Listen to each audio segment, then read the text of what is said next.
Veterinary medicine is a messy business both physically and emotionally. Vetsplaining is one veterinarian's attempt to explain and understand her own profession a little better.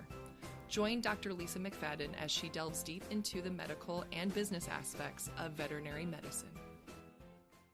Today, we are going to delve into the veterinary side of the opioid epidemic.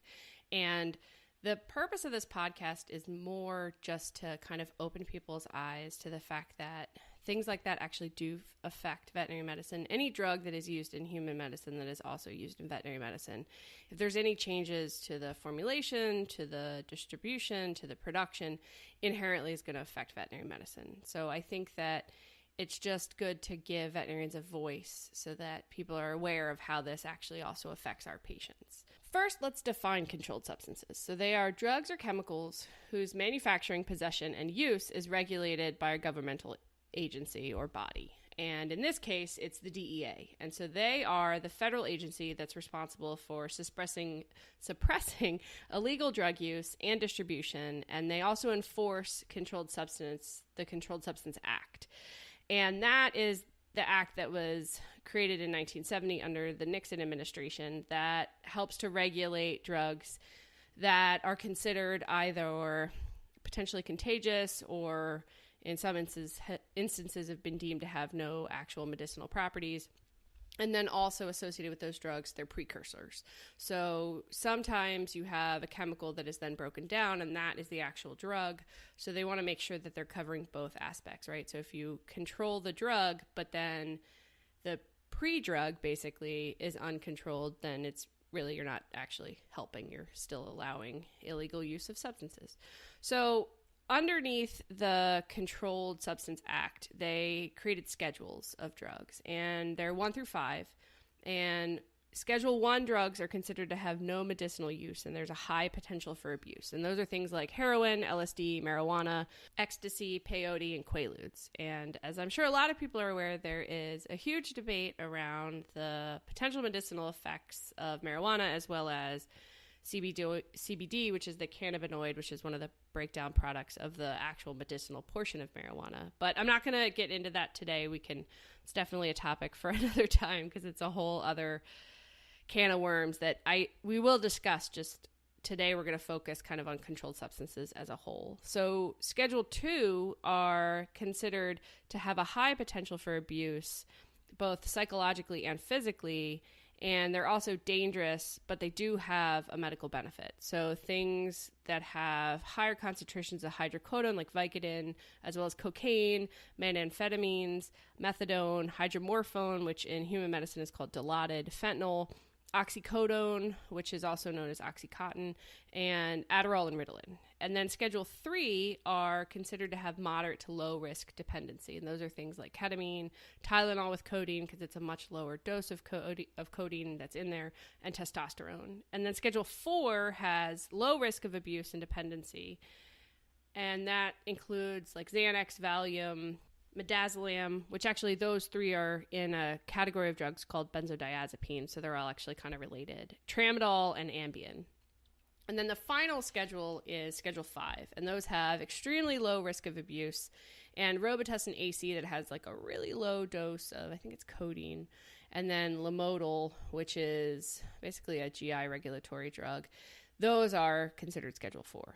And gabapentin, which I think a lot of people have heard of, is not regulated at this time, but they keep, honestly, ever since I graduated vet school in 2007, they keep saying that they're going to make it controlled, and they still haven't, so we'll see. But as of right now, gabapentin is not controlled. It is basically fake GABA, which is a neurotransmitter that helps with nerve pain, as well as a lot of other functions within the central nervous system. So that's the scheduling. And then we need to talk about ordering. So we do use controlled substances in veterinary medicine, and in order to use them, you have to have a DEA license. And as the medical director, all controlled substances that are ordered for the hospital are ordered under my DEA license. And then veterinarians that prescribe controlled substances are required to have their own DEA license. In Virginia, and I'm sure other states, but I'm not exactly sure about the specifics for controlled substances for every state. But in Virginia, if the medical director has a controlled substance and you are an associate working at that practice, you can technically prescribe, at least from the hospital, controlled substances under their license. But that's, in my mind, kind of a big deal, and I would rather everybody use controlled substances that are leaving the hospital under their own DEA licenses. So that's how we have it set up. So every veterinarian that works at our hospital has their own DEA license. And when we order these controlled substances, Schedule 3, 4, and 5, we can actually just order through our primary distributor, and they can be ordered online because they have my DEA license on file. Schedule 2s, you have to fill out this special form, and because it's the government, it's like, one of those carbon copy triplicate forms. And I'll be honest, like, it's actually fairly easy, but I am real dumb at doing it. And the first time I had to do it, I think I sent in like 5 different 222 forms for the same drug, and they kept getting sent back because I filled them out incorrectly. And finally, my practice manager made like a little template for me that I use, to look at to make sure I'm not screwing it up when I fill it out. But because those have a higher potential for abuse, those are ones that have to be specially reported to the government, and that's why you have those specific forms. And then once we receive the drugs in the hospital, you have to log your controlled substances, and they do it in human medicine too, and they're a little more, I think, probably strict and or potentially organized about it. But the way we do it in our hospital is any drug that comes into the hospital, on the receipt that you receive, you write like the date received, the lot number, the expiration date, and then every controlled substance bottle has a number. And those numbers are dependent on like how many bottles you've ordered of that type of drug. So for instance, if we get a tramadol bottle in, we may be on like bottle 75, whereas if we get like hydromorphone in, which is an injectable pain medication, which is a Schedule 2, we may write like bottle 4. So it never restarts. It's just, it keeps increasing and increasing as far as the number goes. And then those receipts are filed in chronological order in a binder where you keep them all. And you have to keep them for a certain set of years. And honestly, I just keep them. Like if the binder fills, then I move on to the next binder. And then you have to have an additional record of having received it. So we have what we call our controlled substance logs. And in these logs, we write down when we receive new bottles, as well as anytime we use a controlled substance, whether it's injectable or oral. So whether it stays within the hospital or it goes out the door. And to record it, you have to have the patient name, the client name, the bottle used, the date used, the doctor using it, why they did it, the amount, and then you keep a running tally to ensure that, so if you took 4 pills of tramadol and you had 90, you then have 86. And I think we do it every 2 to 4 weeks at our hospital.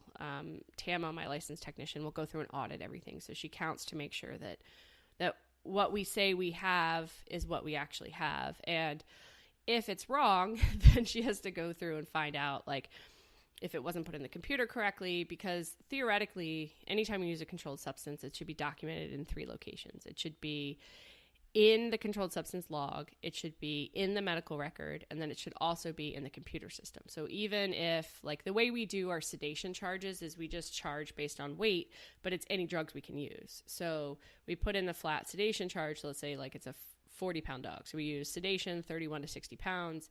And then under that, you have to account for the inventory that you use. So you have to put in the drugs and the amounts that you used, but you then zero out the pricing. And then sometimes doctors either forget or get lazy, or, most of the time it's just forget. We don't put it in. And so then it looks like the drug wasn't used, even though it's still in the medical record and it's still in the controlled substance log. So part of what Tama has to do is make sure, like, what we say we have is what we have, and what is in the controlled substance book matches our actual inventory as well as our computer inventory. And then we have to adjust it and go back and figure out. And then usually we get little notes that's like, just so you're aware, you did not log these controlled substances. So, and I feel like I've probably said this in other podcasts, but doctors are kind of secretly like toddlers, like or herding cats. Like, we have all these things that we're trying to get done, and then the things that we deem unimportant that are actually still important, we just kind of forget about and then assume that someone else is going to clean up our mess. And that sounds a lot like my toddler. I don't know if it sounds like anybody else's toddler. So there's a pretty strict recording process. And if medications expire, so you still have them and you have to get rid of them, there's a specific way in which you have to get rid of it. And substances that are Schedule 3 and 4 are a little bit easier. Substances that are Schedule 2, you actually have to go through this whole rigmarole to get rid of them. And so we used to carry fentanyl patches, but then honestly, like they just kept expiring. We were not using them, and there's just such a pain in the bum to document that you dispose them correctly and then to remove them from your inventory. So I just said, unless we're like definitively going to use fentanyl patches frequently, then we're just not going to carry them, because no one likes inventory being wasted, but especially when it's controlled substances. And in general, you're never supposed to have expired medication. It's a big no-no to have expired medication on your shelves, but it's a huge no-no to have expired controlled substances on your shelves. And sometimes what'll happen is you notice that it's expired, and then you just kind of leave it in the lockbox until you remember to get to it. But controlled substances are really those things where, like, once it's expired, you have to dispose of it in the manner in which both the federal government and the state of Virginia deem appropriate. And all controlled substances are kept in what are called lockboxes, and they are double locked. And so you have keys that you open the outer door, and then you have a second key that opens the inner door. And in our facility, we actually have 2 separate lock boxes. And then sometimes you have medications that are controlled that need to be refrigerated. So if we have compounded buprenorphine, which is something that sometimes we get, that actually has to be in a lockbox in the refrigerator as well. And so that's a separate set of keys. And the only people that are legally allowed to have keys are the associate veterinarians as well as your licensed technicians. And so if we have relief veterinarians, we have to make sure that they have access to the keys, but they're not carrying them at all times. That's probably more than you ever really wanted to know about opioids as far as, inventory and disposal. But it is kind of a hassle, just because you can't, leave them around, and you have to ensure that the distribution and disposal is being accounted for. And so within controlled substances, in particular, there are opioids. And opioids are the big thing in the news right now, right? Like the opioid epidemic in people. And those are things like hydrocodone, morphine, tramadol, fentanyl is a big one, methadone, heroin. Heroin is not a prescribed opioid, but there is an opioid epidemic as well with heroin. But the current concern are medications that are opioids, right? So they're controlled substances that are used for pain control, that are prescribed by human doctors, that are then abused. And the reasoning behind abuse, there's a lot of issues out there as far as overprescribing versus overtaking and I'm not even going to get into that, because that has nothing to do with veterinary medicine, because veterinary patients cannot become addicted. And the reason is that, one, they can't sell all your stuff to go get some more tramadol. And 2, we generally use the medications in such a way that they're shorter periods of time.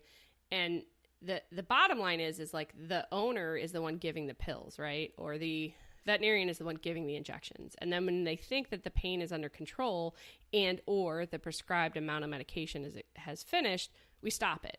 So in theory, could they have some psychological or physical dependency? Of course, but there's no real great way to know that. So we just kind of blanketly say that there's no such thing as opioid dependency in veterinary medicine. I suspect there probably is, but again, because we're the ones that dole it out, we're not going to necessarily recognize it. So with the opioid crisis, there are different kind of hoops you now have to jump through in order to prescribe pain medications or opioid pain medications. And they vary by state. And in the state of Virginia, the Department of Health mandated that as of July 2018, veterinarians had to participate in some form or another in the prescription monitoring program. And in human medicine, it's a mandatory, right? Like any opioid that you prescribe, you have to fill out these forms. And I think that's how it works. Like you fill out a form, or it's part of a central computerized database that now monitors how many opioids that you're prescribing as well as to whom. And there were kind of like 3 options in veterinary medicine. One is you don't dispense any, right? So you don't have to be regulated if you're never dispensing them, in which case there's honestly no real point in having a DEA license except to have, euthanasia solution, which is actually a controlled substance. It falls under